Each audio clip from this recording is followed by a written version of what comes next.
సన్నాసులు మాట్లాడే మాటలకి మనం అలవాటు పడితే ఎవరేం చేయలేరు. ప్రాక్టికల్గా అమెరికా ఇప్పుడు మార్క్ రూబియోని ఎందుకు పంపించింది? మొన్న పహల్గామ్ ఇన్సిడెంట్ తర్వాత అమెరికా, యూరప్ దేశాలు కలిసి భారత్కి పదే పదే చెప్పినాయి, నువ్వేమి అగ్రెసివ్ స్టెప్ తీసుకోవద్దు, పాకిస్తాన్ వాళ్ళతో మేము మాట్లాడతాం, ఆ సంబంధిత ఉగ్రవాదుల్ని పట్టుకుంటామని. భారతదేశం ఏం చెప్పలేదు, వాళ్ళతో ఏం మాట్లాడలే. ఎందుకంటే అది భారత ఇంటర్నల్ ఇష్యూ, భారతదేశపు ఆంతరంగిక భద్రతకి ప్రమాదాన్ని భారతదేశ ప్రజల ప్రాణాలు తీసి మీ బొట్టు చెరిపేస్తున్నట్టు నీ మోడీకి చెప్పుకోపో అంటే చూస్తా ఊరుకోవాలా? అమెరికా వాడి పర్మిషన్, యూరప్ వాడి పర్మిషన్ కావాలా? అమెరికా, యూరప్ అంతా మన వైపు అన్ని శాటిలైట్ పెట్టుకు చూస్తున్నాయి. కరెక్ట్గా వెళ్ళి ఆపరేషన్ సింధూర్ చాచి కొట్టాం. పాకిస్తాన్ నడి బొడ్డు నుంచి పాకిస్తాన్ ఆ మూల. క్రికెట్లో కనుక సిక్స్లు కొట్టేటప్పుడు 4 వైపులా కొడితే ఎట్లా ఉంటుందో పాకిస్తాన్లో 4 వైపులా కొట్టాం. నూర్ అహ్మద్ ఖాన్ ఎయిర్ బేస్ దగ్గర నుంచి కైరానా హిల్స్ దగ్గర నుంచి కొట్టాల్సిన ప్రతి చోట కొట్టి చూపెట్టాం. అంటే పాకిస్తాన్లో ఏ మూలైనా సరే భారతదేశానికి ఈజీగా కొట్టగలమని చేసి చూపించాం. ఉగ్రవాద శిబిరాల్ని పేల్చి చూపించాం. పడిపోయింది పాకిస్తాన్కి.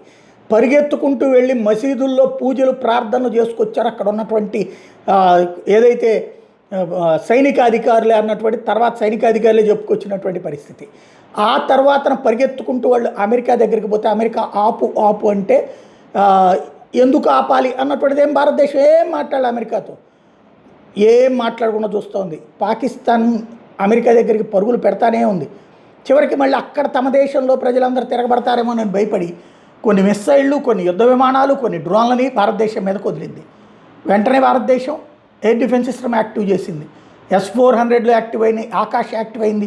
వీళ్ళెవ్వరికి తెలియనటువంటి మరొక రకమైనటువంటి ఎయిర్ డిఫెన్స్ సిస్టమ్ యాక్టివేట్ అయింది. మనం గోల్డెన్ డోమ్ ఉందని చెప్పలేదు, ఐరన్ డోమ్ ఉందని చెప్పలేదు, కానీ ఒక్క డ్రోన్ కూడా మనల్ని తాకలేదు. అమెరికన్ ఎయిర్ బేసులని ఇరాన్ ఈజీగా కొట్టిపడేసింది. ఏది అత్యాధునికమైనటువంటి ఎయిర్ డిఫెన్స్ సిస్టమ్ ఉన్నది అన్నటువంటి చోట్ల ఇజ్రాయెల్ లోపలకు కూడా వెళ్ళిపోయినాయి. బట్ భారతదేశంలో ఏక కూడా పీకలేకపోయింది పాకిస్తాన్. ఆ వెంటనే ఏమైంది, మన మీదకి దాడికి వచ్చారు కాబట్టి మనం మళ్ళీ దాడి చేసాం. పాకిస్తాన్కి సంబంధించినటువంటి 11 ఎయిర్ బేసుల మీదన కొట్టిన దెబ్బ, ఒక్కొక్క ఎయిర్ బేస్లో విమానాలు ప్రయాణించేటటువంటి రన్వేలను పేల్చాం. విమానాలను పేల్చలేదు, అక్కడ ఉన్నటువంటి వాళ్ళ సైనికుల ప్రాణాలు తీయలేదు. ఎందుకంటే మనం వాళ్ళ సైనికుల ప్రాణాలు తీయాలనుకోలేదు, మన దాడి ఉగ్రవాదుల మీద మాత్రమే. కాబట్టి ఉగ్రవాదులు మన మీదకి వచ్చారు కాబట్టి ఉగ్రవాద శిబిరాలు ధ్వంసం చేసాం. కానీ ఆ ఉగ్రవాదుల కోసం పాకిస్తాన్ మన మీదకి వస్తానంది కాబట్టి వాళ్ళకి ఇదిగో మేము తలుచుకుంటే నీ సంగతి తేలుస్తాంరా సన్నాసుల్లారా అని చెప్పాం. తద్వారా వాళ్ళకి పోయించాం. వాళ్ళ ఎయిర్ బేసులు భారతదేశం కనుక పూర్తి స్థాయిలో లేపాలంటే ఎయిర్ బేసు, నేవీ ఒక్కటి మిగలదు. భారత నౌకలన్నీ అక్కడికి చేరుకున్నాయి. ఇక పాకిస్తాన్కి గంగవేరులు ఎత్తిపోయింది, అమెరికా దగ్గరికి పరుగులు పెట్టింది. ఇప్పుడు అమెరికా నుంచి మార్క్ రూబియో వచ్చినటువంటి కారణాలు అదొకటి. భారతదేశం దాడులు చేసేటప్పుడు వాళ్ళకి చెప్పి చేయాలంట. మరి పాకిస్తాన్ ఉగ్రవాదులు పంపించేటప్పుడు వాళ్ళకి చెప్పి చేస్తుంటే చేయమని చెప్పాడు, పంపిస్తున్నాడు. అమ్మ బాబు సొత్తా మన దగ్గరికి తీసుకొచ్చి మన ఇష్టం వచ్చినట్టు వాడే ఇష్టం వచ్చినట్టు చేస్తాను మనం చూస్తా కూరుకోవడం. ఇప్పుడు పాకిస్తాన్కి అమెరికాకి ఫ్రెండ్షిప్ పెరిగింది కాబట్టి మళ్ళీ ఈ తరహా దిక్కుమాలినటువంటి బంధాలు. రెండో పక్కన ఈ తెరిస్సా సంస్థల లాంటి వాటితో భారతదేశంలో మత మార్పిళ్ళను చూడనట్టు వదిలేయాలి. ఏదైనా కాంగ్రెస్ వాళ్ళు వదిలినట్టు, యునైటెడ్ ఫ్రంట్లో వదిలేసినట్టు, నేషనల్ ఫ్రంట్లో వదిలేసినట్టు వదిలేయాలి. ఇక్కడ నిర్మోహమాటంగా పట్టు కూర్చున్నటువంటి వాడు. మూడవది వచ్చేటప్పటికి రష్యా నుండి ఆయిల్ కొనటం మానట్లేదు. అదే సందర్భంలో అమెరికా ఇరాన్ కలిసినే నాటకం ఆడుతున్నాయి. అమెరికా ఆయిల్ అన్న కొనాలా, లేకపోతే కనుక ఇరాన్ ఆయిల్ అన్న కొనాలి అన్నటువంటి రూట్లోనే ఓ పక్కన గల్ఫ్ దేశాలు దెబ్బతిస్తున్నాయి, రెండో పక్కన హార్ముజ్ జలసంధి దిగ్బంధం. భారతదేశం ఎటువైపు నుంచి తెప్పించుకుంటుందో తెలియట్లేదు, ఆయిల్ వచ్చేస్తుంది.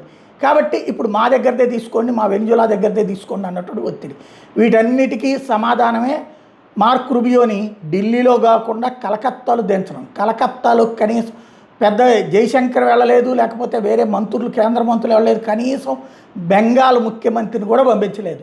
విదేశాంగ శాఖలో ఒక సాధారణ కార్యదర్శి స్థాయి అధికారిని పంపించారు. తద్వారా మీ ఓవర్ యాక్షన్ ఏంటో, మీ డ్రామాలు ఏంటో మాకు తెలుసురా సన్నాసులారా, మా వైఖరి ఇది అన్నటువంటిది తేల్చి చెప్పాం. ఒకప్పుడు కనుక బైడెన్ వెళ్తే సౌదీ అరేబియా యువరాజు మహమ్మద్ బిన్ సల్మాన్ ఎట్లాంటిది రుచి చూపించాడో ఇవాళ రోజున అమెరికాకి అట్లాంటి రుచి చూపించింది మోడీ సర్కార్. దీనివల్ల ఏడుస్తుందా, రెచ్చిపోతుందా, చించుకుంటుందా చూడాలి. బట్ మొండిగా వెళ్ళేటటువంటి దమ్ము ఇప్పుడు భారతదేశానికి ఉందని చూపించారు. సరే మన సన్నాసులకైతే భారతదేశం లొంగిపోయింది, ట్రంప్కి లొంగిపోయాడు అని వాక్కునేటటువంటి సన్నాసులకి మనం పాఠాలు చెప్పక్కర్లేదు.